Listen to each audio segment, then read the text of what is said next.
way I got into the business of filmmaking was I went to a film school in Pasadena, California called the Art Center College of Design. When I left school, I had a reel of about 5 or 6 commercials that were good enough to get me signed at a production company. Eventually, I'd done enough sort of high-profile commercials where I got a theatrical agent, and from there I started meeting with the studios, and next thing I know, I had a low-budget horror movie called Dawn of the Dead. I went to film school and was fortunate that I got employment from somebody that I met in film school, and worked as an assistant to a producer, and continued to make films as a student and continued to work in the business, and then kind of went off on my own, starting to produce. I studied film at college, and I ended up going into the advertising industry. So I was a television producer for many years. And when I came out to Los Angeles, we were working, Zack was trying to get a film called 300 made.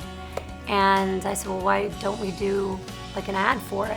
So we produced this little kind of test shoot, and we got the movie made, and I found myself being a film producer, which I didn't really expect ever. I think there's so many opportunities for women in film. So many opportunities. I'd like to see more women behind the camera. Actually, I think, there's been a lot of talk about gender equality in Hollywood, and a lot of talk about, the roles that women get, and that's great because you can see that on the screen. But there's so many things behind the screen. You could be in accounting, you could be in costume, you could be in makeup, you could be a grip. You can do anything. Women could do any of the jobs that the men are doing. So I'd like to see more people behind the camera, more women.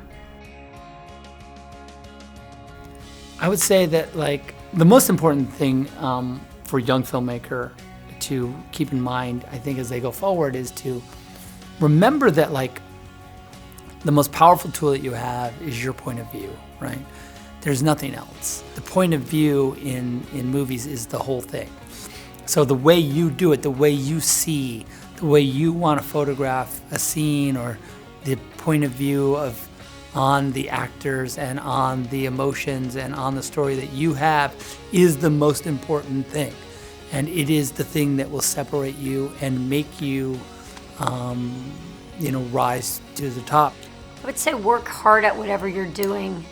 I started out as a receptionist and then an assistant to 5 producers, and whether I was getting coffee or picking up their dry cleaning, I did it with a smile, and I was always asking to do more.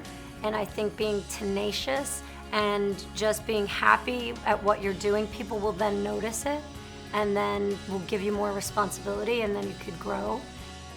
I think another thing that you should make sure when you enter this business is that it is a business of rejection. You're being told no many, many more times than you're being told yes.